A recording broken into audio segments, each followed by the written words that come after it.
Hello, everyone, and welcome to What's the Story, Gemini, the podcast where I ask Gemini, Google Gemini, a topic, and then we all learn about it together. So today we're going to learn about redlining. So I have kind of heard this topic bounce back and forth, and if any of you are familiar with it, it's typically within the context of systemic racism.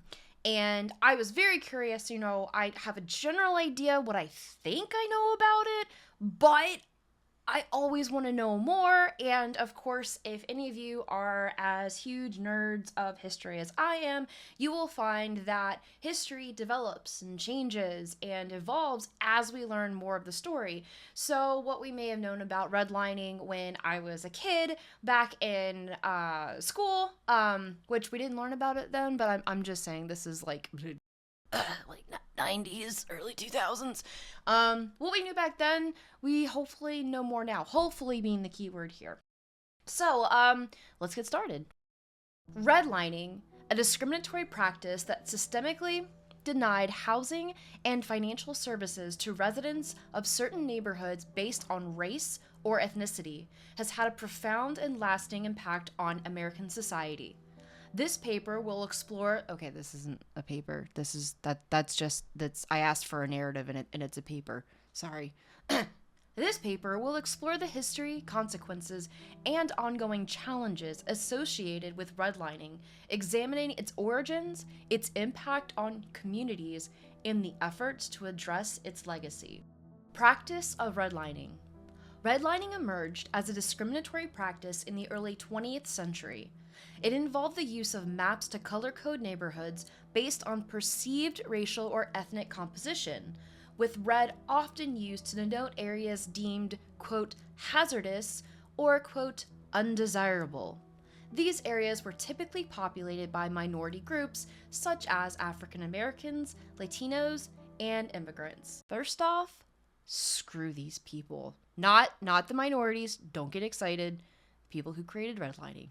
I'm already a hot little potato. Redlining was implemented by government agencies, banks, and insurance companies. What? I didn't know they all were involved. I'm sorry. I had a feeling like I thought neighborhoods may be involved. Like I got the sense of I've heard of people being annoyed because certain races like may have come into their neighborhoods and they were concerned about how much it would affect the value of their property. But I didn't know it feels like it goes all the way to the top, if you know what I mean. Also, please forgive the noise in the background.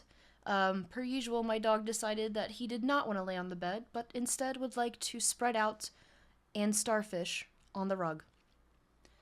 Let me start that over again, because I felt like I reacted a little too soon into that paragraph, but shock and awe. Redlining was implemented by government agencies, banks, and insurance companies. These institutions refused to provide loans, mortgages, or other financial services to residents of redlining neighborhoods. The discriminatory practice effectively denied these communities access to home ownership, economic opportunities, and other essential resources. The primary motivation behind redlining was a desire to maintain racial segregation and protect the economic interests of white communities. By denying housing and financial services to minority groups, redlining helped to enforce existing racial hierarchies and prevent the upward mobility of marginalized communities. This makes me so angry. It keeps saying in the early 20th century, and I'm waiting for it to actually tell me like what year this all happened, because as you're aware, 20th century is 1900s, which I'm a proud member of being born in. The origins and spread of redlining. Redlining originated in the early 20th century, primarily in urban areas. The Federal Housing Administration, or FHA, established in 1934, played a significant role in perpetuating redlining through its discriminatory lending practices. The FHA's underwriting guidelines often excluded minority neighborhoods from eligible areas for mortgage insurance, making it difficult for residents of these areas to obtain loans. Redlining quickly spread across the United States, affecting cities and towns nationwide. As the nation grew and urbanized, redlining became a pervasive practice, shaping the housing markets and social landscapes of countless communities. Consequences of redlining. The immediate and long-term consequences of redlining were devastating for the communities affected. By denying access to homeownership, redlining contributed to significant racial wealth gaps. Homeownership is a primary avenue for building wealth, and the inability to purchase a home limited the economic opportunities available to minority families. Redlining also perpetuated racial segregation. As minority families were forced to rent rather than buy homes, they were often concentrated in overcrowded and underfunded neighborhoods. This segregation had far-reaching consequences, impacting access to education, healthcare, and other essential services. The discriminatory practices of redlining had a significant impact on housing markets. By limiting the demand for housing in redlining neighborhoods, redlining contributed to declining property values and disinvestment. This in turn made it difficult to attract businesses and investment to these areas, further exacerbating economic inequality. This all sounds really terrible, and I didn't realize that it was so completely impactful and restricting. They literally gave people no choice whatsoever, and it's so hard to see that.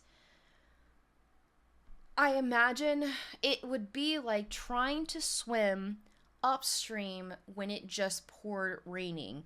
Sure, you can eventually do it, but ultimately you're going to exhaust yourself doing it. Many people are going to drown, or others just get carried away by the current. The role of government agencies. Government agencies such as the okay.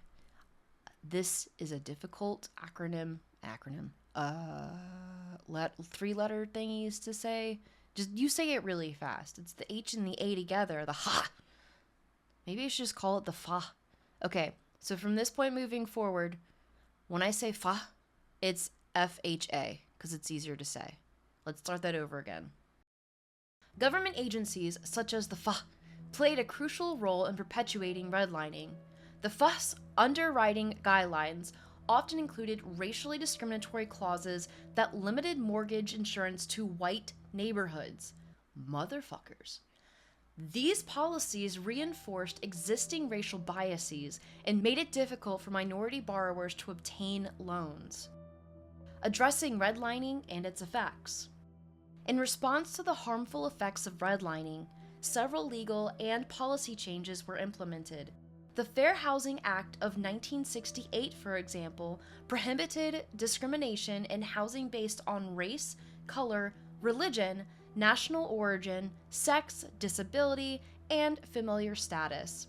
While this legislation was a significant step forward, it did not fully address the legacy of redlining. Okay, can we just go back and revisit the Fair Housing Act of 1968? 1968. So, let me just do a quick math of this. Well, I mean, relatively quick, because I'm typing this into a computer. I don't have my phone with me in order to do this in the mobile phone. 56 years. It has been 56 years since the Fair Housing Act has been implemented. And when you think about that, my parents are in their 60s. When they were born, redlining was in effect. So when I hear somebody say that I don't see race, or you can work hard because, let's say, because Oprah exists, because you have very successful people of Black descent who are in higher up statuses. So for example, again, Oprah, you had Barack Obama, so on and so forth. Yeah, that's great and all, but can we just focus on the fact that 56 years ago, let me rephrase, 57 years ago, again, because the act didn't go into effect until 68, 57 years ago, those people who've been able to come and rise in the ranks of society, their parents were inhibited by redlining. Their aunts, their uncles, their grandparents, everybody they were involved with. So essentially, you're explaining 57 years ago is where maybe minorities had the chance to start the race, to start building equity, to start building wealth within their families. And that is a very short amount of time. I mean, I'm 37, and it's insane to think that 20 years prior to me being born, minorities were still being affected by discrimination. They were still being held back by a system that didn't see them as being human, that didn't see them as being citizens. So, yeah, this pisses me off. This is ridiculous. I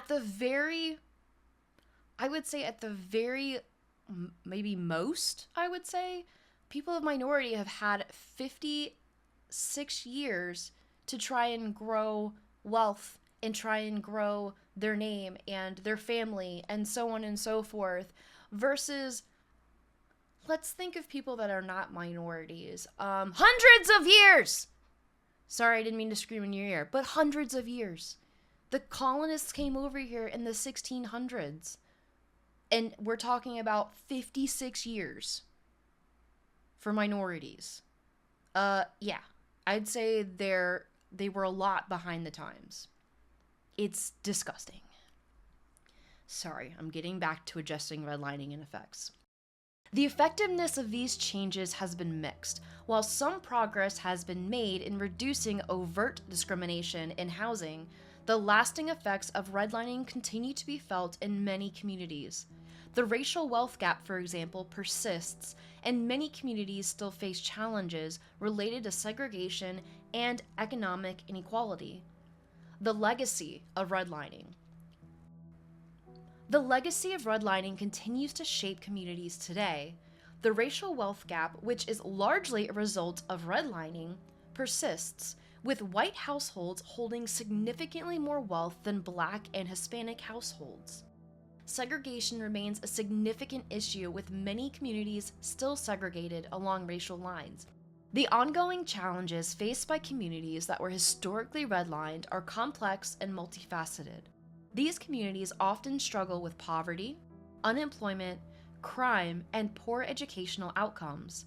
The lack of investment and divestment in these areas have contributed to a cycle of disadvantage that is difficult to break. Addressing systemic issues. To address the systemic issues that arose from redlining, it is essential to implement policies that promote equity and opportunity. This includes investing in communities that were historically redlined, expanding access to affordable housing, and addressing the racial wealth gap. It is also important to raise awareness about the history of redlining and its ongoing consequences. By understanding the past, we can better address the challenges of the present and work towards a more equitable future. Individuals and communities can play a crucial role in raising awareness about redlining. This can be done through education, advocacy, and community organizing. By promoting understanding and empathy, we can build a more just and inclusive society. Okay, you got me there. Thank you, Google Gemini. That sounds way more eloquent than anything I could rant about. So that's the end of the explanation from Google Gemini. And I hope that, again, as it mentioned, it's better to pass this information along, to continue to educate people about these things that exist, and the impact of things that, okay, sure, maybe officially redlining does not exist, but that's not something you can get rid of in 56 years. That's less than a generation of people. These things take time in order to process. So if anything, I'm hoping that I have helped other people who want to try and understand more about systemic racism.